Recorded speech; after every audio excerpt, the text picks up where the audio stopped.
naman kailangan, Jade, na Malacanang ang mag-recognize. Ang mag-recognize nito ay ang konstitusyon. Yes. Kasi kung ang mag-recognize ay Malacanang, so wala nang separation of powers nito. Ang ating gobyerno is being designed na yung powers are being distributed among the three branches of government. The executive, headed by the president, the judiciary, headed by the Supreme Court, and the legislative branch, headed by the Senate President and the Speaker. Each has its own separate domain. Now, hindi po pwede na kailangan i-recognize ka sa isang department para lang to gain your legitimacy. Ang nagbibigay ng legitimacy nito, what is ordained by the Constitution. And the Constitution says the Congress may elect its officers, the Senate President and the Speaker, by the majority of all the members of each chamber. So malinaw na yung Cayetano Black being elected by 13 has the basis, has the constitutional basis to become the leader, to become the block of the Senate, to lead the Senate being elected by the majority of all its members. Thank you po, Attorney. Ito ngang tungkol sa legalidad ng isasagawang pagdinig ng Blue Ribbon ng kampo ng Gatchalian ng Cayetano Black ngayong araw. Kasunod na rin po doon sa anunsyo ni dating Congressman Mike Defensor. Ano ho ba ang inyong masasabi dito, Attorney? Kine-question kasi ni Senator Erwin Tulfo ang gagawin, no? Itong Blue Ribbon na hearing. To my mind, I think the Cayetano Black has the authority to call a hearing regarding the flood control mess or flood control scandal that is being undertaken by the Blue Ribbon Committee, because it is still the legitimate leadership. Under the Constitution, the Senate President shall be elected by all the members of the Senate. So the magic word there is 13. Considering that Senate President Alan Peter Cayetano was elected by 13 votes, so therefore his block is still the legitimate leadership. And then the Blue Ribbon Committee that was being formed and organized under his leadership can very well investigate and take action within its mandate. And that investigation of the Blue Ribbon of the flood control scandal is well within its mandate. Opo. May tuturing pa rin ho bang official na Senate hearing itong gagawin nga na Blue Ribbon sa labas po ng Senado? Yes. It's still an official function because the Constitution does not specifically require that it shall be heard inside the Senate building. As long as it's being heard and investigated by the senators themselves, they can even choose a venue of their own choice. Ang sinasabi kasi ng kabilang kampo, baga walang official advisory, walang authorization, yung gagawin sanang itong gagawin ng hearing ng Blue Ribbon ng Cayetano Black, Attorney. Lahat ng, alam mo naman, lahat ng mga invented or manufactured, even absurd reasoning ay pinalabas. Pero ang end goal nito which is very painful to the country, is that we are being betrayed because the truth is being hidden from us. What is, at the very least, what is entitled to the country, what we deserve, is to know the truth about this flood control scandal involving trillions as being reported out na nawawala lang sa ating national treasury. That is our money, Jade and Mar.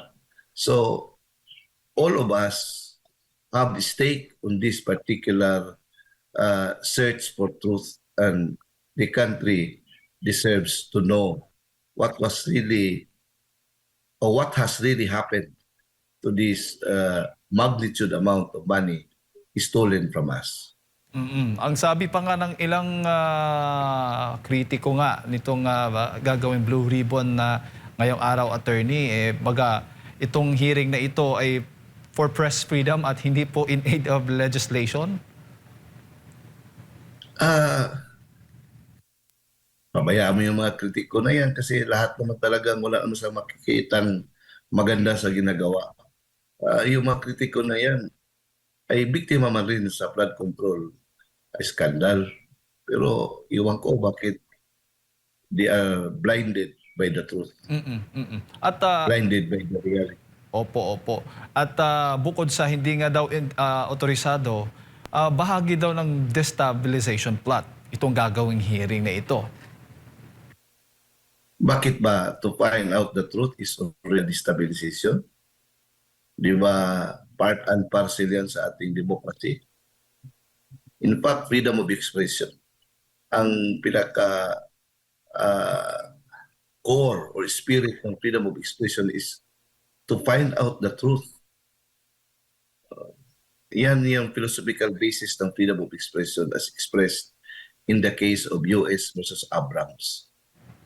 To find out the truth in the marketplace of ideas. Opo. Pero ang problema, attorney, o yung malaking hamon pala, nagbabala mismo itong NBI Director na si Matibag na maaring maharap po sa mga kasong perjury, libel, defamation at maging usurpation of authority yung mga kalahok saan ay hindi lehitimong Blue Ribbon na hearing daw kung mapapatunayang wala itong legal na batayan. Anong masasabi po ninyo doon? Well, if that is his thinking, gawin niya yun. Depende na yan sa mga senators kung they will blink. Pero kung they will really, if they are really true to their what they swore before they became senators, to serve the country, to faithfully follow the Constitution, I don't think so na matatakot sila sa ganung mga threats sa gobyerno. Ang nakakalungkot din, attorney, kasi mismo ang Malacanang, ang mga government agencies, ang kinikilala ay itong Gatchalian na black at hindi po itong Cayetano black na Blue Ribbon na hearing. Anong maging problema po nito? Hindi naman kailangan, Jade, na Malacanang ang mag-recognize. Ang mag-recognize nito ay ang konstitusyon. Yes. Kasi kung ang mag-recognize ay Malacanang, so wala nang separation of powers nito. Ang ating gobyerno is being designed na yung powers are being distributed among the three branches of government. The executive, headed by the president, the judiciary, headed by the Supreme Court, and the legislative branch, headed by the Senate President and the Speaker. Each has its own separate domain. Now, hindi po pwede na kailangan i-recognize ka sa isang department para lang to gain your legitimacy. Ang nagbibigay ng legitimacy nito, what is ordained by the Constitution. And the Constitution says the Congress may elect its officers, the Senate President and the Speaker, by the majority of all the members of each chamber. So malinaw na yung Cayetano Black being elected by 13 has the has the constitutional basis to become the leader, to become the block of the Senate, to lead the Senate being elected by the majority of all its members. Opo, opo, attorney.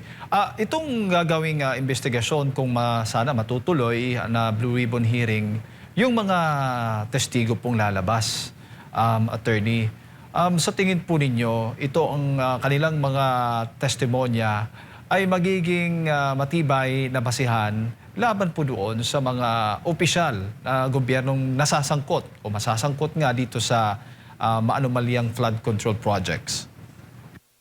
Jade, hindi tayo mag-prejudge. Kaya nga may investigation. Kasi in the investigation, yung side ng mga accuser, marinig natin, at saka yung side ng mga being accused, ay marinig din natin. That is the essence of debate in the marketplace of ideas. Para matingnan natin yung thesis, antithesis, para makabuo tayo ng synthesis. So, it's not fair to prejudge na talagang credible yan. That's why may hearing to subject it to the test of credibility. And the way of testing it is by way of cross-examination, confronting these witnesses with documents, with kontra yung opposing testimonies ng witnesses na pwede ring i-present to oppose their narrative para taong bayan maka-gauge kung sino ang nagsasabi ng totoo. At hindi ito contest, Jade, ng sinong popular at hindi popular. Ang bottom line dito ay yung katotohanan. Kasi the truth is, at hindi ito ma-dispute, the truth is we are being stolen. The country, the people are being robbed, stolen, with a huge amount of money that would have been spent, better spent, in building hospitals, in building bridges, roads, lahat ng mga pangangailangan natin nawawala dahil sa corruption. Yung flood control anomaly na hindi pa nangyayari sa ating kasaysayan, sa ating bansa. Unprecedented yan. Yan ang talagang dapat natin bibigyan ng focus. Dapat all of us must concentrate our efforts to finding out the truth. Kasi tayo ang naagrabyado dito, Jade. Mm-hmm. So hindi ito contest ng popularity. Kung sino ba sikat, Cayetano Black ba o Gatchalian Black. Dapat Pilipinos, yung karapatan natin. We are already betrayed. We are already a broken nation. We are a betrayed nation. Dapat ipaglaban nila ito kasi sila ang inaasahan natin na binibigyan natin ng poder to protect us. Ang maskit nito ay mismong leaders natin na binibigyan natin ng tiwala to lead us ay parang they appear to be the stumbling block of finding out the truth. Oo. Bago ko ipasa kay Part Admar, dugtungan ko lang yung sinabi po ninyo, attorney, kasabay ng tanong na rin, na bakit para bang may mga attempts talaga na pinipigilan. Dapat sana hindi sa labas ng Senado yung gagawing investigasyon. Dahil nga mahigpit yung security po doon, tsaka pinapa-work from home yung mga tao, mga empleyado. Kaya nagkakaroon po ng mga ganitong mga investigation na sana ay doon mismo sa loob. Pero nakikita po, anong tingin po ninyo? Bakit may mga attempts na talagang pinipigilan itong hearing ng Blue Ribbon? Jade, alam mo na ang rason nito. You've been a witness, you have seen it, you have felt it. Nakita natin talaga, this is not new to us. That alam natin talaga, masakit ito dahil tanong mo kung anong rason? Because they're afraid of the truth. Maybe the truth will destroy them. Attorney, maayong hapon. Ay, may hapon, may mundag. Si May Admar buntag, Admar, Puerto. Idol Opo. Admar. May Opo, buntag. dito tayo sa usapin naman po, attorney, na parang meron silang mga suggestion, lalo na yung nasa House Prosecution, na parang ano ba ang tingin mo rito? Yung gusto nila na ibaba, yung mga hindi payagan na bumoto, yung mga hindi dadalo sa impeachment trial naman po yung pag-uusapan natin. Yung iba din nagsuggest na sundin daw yung botohan na nangyari sa Avellino versus sa Cuenco para dito nga po sa impeachment trial po na ito na hindi na masusunod yung two-thirds nito. Mabababaan daw ang threshold nito. Attorney, na masasabi niyo po rito? Desperate attempt na yan, Admar. They don't have the numbers. Kaya gumagawa sila ng mga paraan. Abilino versus Quinco is not an appropriate case in this particular situation because in that case, wala ngang sinabi ng Constitution under the 1935 Constitution. It does not state na kailangan yung Senate President must be elected by all the members of the Senate. Yung word all. Now, yung two-thirds naman to convict and impeach official. Sabi naman ng Constitution, two-thirds of all its members. So nandiyan palagi ang word na all. Na kung all ang denominator niyan is 24. Hindi yan change. Opo. Attorney, kayo po ba'y nanghihinayang na wala pong kumo-question dito nga po sa nangyari ngayon dyan sa Senado kung sino nga ba yung lehitimo, sino yung bastardo na faction, attorney? Dapat nga, ang mag-question diyan yung, di ba, mayroon mang nag-question diyan apparently in favor of the Gatchalian Bloc. Unfortunately, it was dismissed with the Supreme Court for lack of standing. So, ang Cayetano Bloc should not question it because nandiyan naman ang Constitution sa kanila. The Constitution says the Senate President shall be elected by the majority of all the members of the Senate. So 13 senators elected Senator Cayetano. Therefore, he has the constitutional mandate to become the Senate President. Opo, kasi... So hindi sila ang bastardo.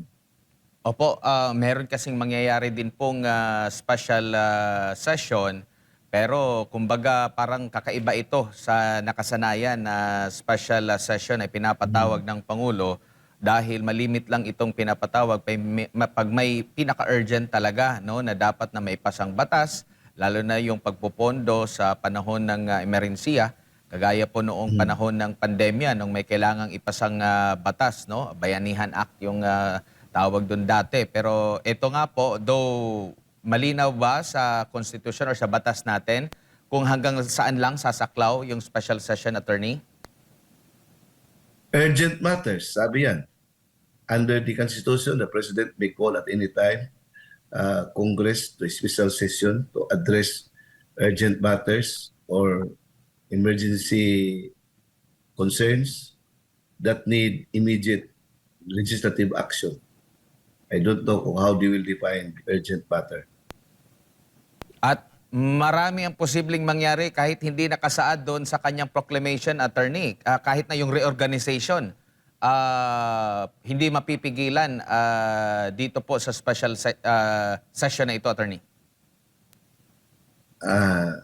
Well, let us cross the bridge, we'll get there.